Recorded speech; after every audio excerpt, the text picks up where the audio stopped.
যাবেন না হিসেবে এই যে সরকারি ইয়ে গেছি না বুঝলো তো তুমি?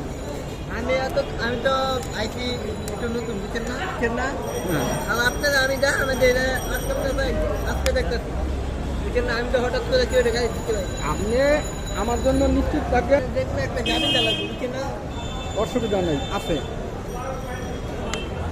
জামিন তো ছাড়া তো আমরা কোনো ইয়ে নেই মানে এটা আমাদের বিজনেস বুঝছি বুঝছি তোমার কথা। তো কই হ্যাঁ কই যাওয়া যাচ্ছ কারে তুমি?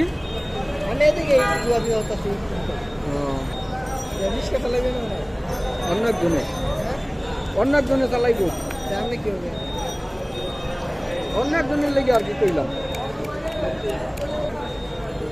তোমার চিন্তা করা লাগবে না, আল্লাহ যদি বাসায় রাখে। তোমার আব্বা যা ছাড়া ফুচকা চাইছিল